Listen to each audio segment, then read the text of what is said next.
ഇപ്പം പതിവ് പരിപാടികൾ വീണ്ടും തുടങ്ങിയിട്ടുണ്ട്. സ്കൂൾ തുറന്നല്ലോ, ഇനിയിപ്പം കിടന്നുറങ്ങാൻ പറ്റില്ലല്ലോ. അപ്പോൾ രാവിലെ എഴുന്നേറ്റിട്ട് ഇന്ന് കുറച്ച് നേരത്തെ എഴുന്നേറ്റിട്ടുണ്ടായിരുന്നു. ഞാൻ 5 മണിക്ക് എഴുന്നേറ്റിട്ട് എഴുന്നേറ്റ് ഉടനെ ഒരു ഗ്ലാസ് കാപ്പി ഇട്ട് കുടിച്ചു.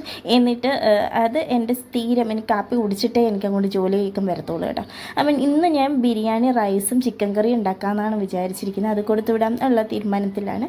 അപ്പം ബിരിയാണിക്ക് വേണ്ട റൈസൊക്കെ ഞാൻ വേവാനങ്ങ് മാറ്റി വെച്ചെന്നിട്ട് ഞാൻ ചിക്കൻ കറി വെക്കുകയാണ് കേട്ടോ. അപ്പം ചിക്കൻ കറിക്ക് വേണ്ടി എല്ലാം റെഡിയാക്കി നേരെ ചിക്കൻ കറി വെക്കാൻ തുടങ്ങുകയാണ്. ഈ മല്ലിയില എന്ന് പറയുന്ന സാധനം പണ്ട് എനിക്കും അതിൻ്റെ സ്മെല്ലടിച്ച് ഞാൻ ഛർദ്ദിക്കായിരുന്നു. പക്ഷേ ഇപ്പം അതുപോലെ ഗുണമുള്ളൊരു സാധനം വേറെയില്ല. നമ്മൾ ഈ ചിക്കൻ ബിരിയാണിക്കകത്തൊക്കെ ഇട്ട് മല്ലിയില ഇട്ടാലേ ബിരിയാണിക്കൊക്കെ ആ ഒരു ഫ്ലേവർ കിട്ടും എന്നാണ് എൻ്റെ വിശ്വാസം കേട്ടോ. അപ്പം നമ്മുടെ ബിരിയാണിയും ചിക്കൻ കറി റെഡി ആയിട്ടുണ്ട് കേട്ടോ. ഞാൻ ഈ നുള്ളി പറക്കുന്ന മറ്റൊന്നുമല്ല കേട്ടോ, അവൾക്ക് കൊടുത്തു വിടാൻ വേണ്ടിയുള്ള റൈസ് എടുത്തിട്ട് അതിനകത്തുള്ള മല്ലിയില, അണ്ടിപ്പരിപ്പ്, മുന്തിരി, അത് ഇത് എല്ലാം ഞാൻ പറക്കി മാറ്റുകയാണ് കേട്ടോ. ഇതൊക്കെ കിടന്ന് അവൾ തിന്നത്തില്ല, അവൾ ബേ എന്ന് പറഞ്ഞ് മാറ്റി വയ്ക്കും. അപ്പോൾ അതെല്ലാം മാറ്റി അരിച്ചെടുക്കുന്ന കണക്ക് മാറ്റിയിട്ട് ഞാൻ റൈസ് എല്ലാം എടുത്ത്, പിന്നെ അവൾക്ക് ഒരു കാലാണ് കേട്ടോ വെച്ച് കൊടുത്തത്. ലെഗ് പീസാണ് അവൾക്ക് ഇഷ്ടം. അങ്ങനെ ലെഗ് പീസും എല്ലാം പിച്ചി അതും എടുത്ത് വെച്ച് കൊടുത്തിട്ടുണ്ട് കേട്ടോ.